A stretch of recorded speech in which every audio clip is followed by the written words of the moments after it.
여러분 야식 좋아하시죠? 힘든 하루를 마치고 집에 돌아오면 먹고 싶은 것들이 줄줄이 막 생각나잖아요. 치킨, 피자, 족발, 떡볶이, 만두, 곱창 매일 다른 걸 먹을 수 있을 정도로 메뉴가 정말 많습니다. 하지만 이렇게 맛있는 음식들을 마냥 행복하게만 먹을 순 없는데요. 이거 먹으면 내일 살찌겠지? 고민하다 보면 류승룡이 이렇게 빵끝 웃으며 말합니다. 치킨은 살 안 쪄, 살은 네가 쪄. 오늘 먹을 치킨을 내일로 미루지 말자. 다이어트는 포토샵으로.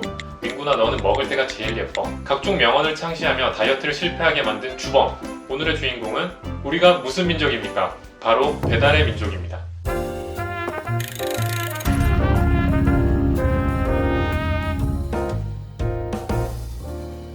배달의 민족이라는 말이 정말 우리나라 사람들이 배달을 많이 시켜서 그렇다.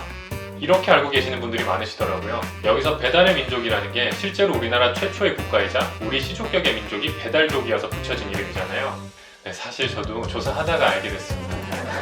그만큼 배달의 민족이 우리 일상 깊숙이 들어왔다는 의미일 텐데요. 한국 배달 서비스 플랫폼 1위에 해당하는 배달의 민족은 2010년 사업을 시작해서 배민오더, 배민라이더스, 배민키친, 배민쿡까지 다양한 서비스로 사업을 확장하였고요. 연간 거래 금액 5조 원을 훌쩍 넘기고 누적 다운로드 4,500만 건, 누적 투자 금액만 5천억 원의 유니콘 기업으로 성장하였습니다. 2010년이면 저랑 비슷하게 시작한 회사인데 배민은 벌써 이렇게 커졌고 저는 아직 이렇게 삽질 중이니까 정말 반성을 많이 하게 됩니다.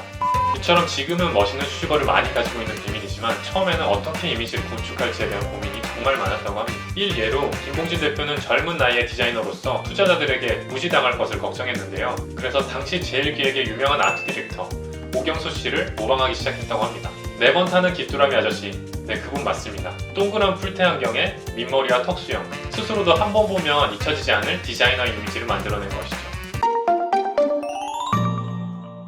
배달의 민족은 2010년 답심리 카페베네에서 자본금도 없이 시작합니다. 김봉진 대표를 포함한 6명의 팀원은 주말마다 카페베네에 모여 전단지를 온라인화 시킬 방법에 대해 고민합니다. 온라인 전단지 묶음을 만들기 위해선 전단지가 최대한 많이 필요했죠. 그래서 그들은 닥치는 대로 전단지를 모으기 시작합니다. 쓰레기통, 재활용통을 뒤지는 것은 물론이고 아파트에 뿌려지는 전단지를 모으기 위해 경비 어르신들과의 친목을 쌓고 심지어는 폐지를 주우시는 할머님들과도 친해지려고 노력했습니다. 그렇게 전 세계에서 가장 폐지를 잘 줍는 사람이라는 자부심이 생길 때쯤 투자를 받기 위해 투자자들과의 대담을 갖게 됩니다. 투자자들은 묻습니다. 네이버가 이런 서비스를 만들게 되면 더 잘 될 텐데 왜 당신들에게 투자를 해야 되죠? 그리고 김봉진 대표는 이렇게 대답합니다. 네이버는 첨단 기술을 고민할 때 우린 먼저 손에 흙을 묻힙니다. 실제로 투자자들을 대면하기 전 김봉진 대표는 그 주변의 전단지를 모두 모아 앱에 업로드를 시킨 상태였습니다. 자꾸 볼품없어 보이는 일이라도 직접 발로 뛰고 노력해서 이루어내고야 하는 모습을 보여준 것이죠. 배민의 정신은 전단지에서 끝나지 않습니다. 배민이 적당히 자리를 잡았을 때쯤 경쟁사에서 바로 결제 서비스를 도입합니다. 지금은 모바일 결제가 일상적이지만 당시에는 메뉴를 보고 바로 주문 결제를 하는 것이 꽤나 혁신적인 기술이었습니다. 온라인 주문 단말기가 모든 식당에 설치되긴 어려웠기 때문이죠. 입지가 좁아질 것을 염려한 배민은 기술이 없었음에도 불구하고 바로 결제 서비스를 도입하기 시작합니다. 어떻게 그게 가능했냐고요? 모바일 앱으로 고객이 버튼을 눌러서 주문을 하면 배민 직원들이 일일이 전화를 걸어서 주문을 대신 넣어준 것이죠. 고객들은 어플을 사용해서 편리하게 주문이 가능했지만 사실 직원들은 밤만 되면 전화 걸 걱정에 바짝 긴장을 했다고 합니다. 그렇게 무려 2~3달 동안 소위 노가다를 한 거죠. 이 사실이 조선일보를 통해 무늬만 최첨단 원시적 음식 배달 주문에 이라며 보도되기도 했습니다.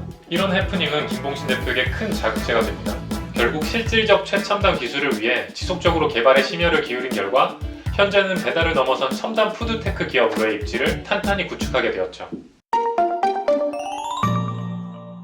지금은 세계적인 기업인 아마존도 당연히 처음에는 기반 시스템이 마련되어 있지 않았습니다. 그래서 주문이 들어오면 대표가 직접 자차를 타고 서점에 가서 책을 구매한 뒤에 우체국에 가서 보내는 과정을 거쳤다고 합니다. 겉으로는 멋있어 보이는 일들이 사실은 그 뒤에 굉장한 노고를 숨기고 있는 것이죠. 저도 지금 해외마켓에 판매를 하고 있다 보니까 하나씩 포장을 해서 우체국을 통해서 보내고 있거든요.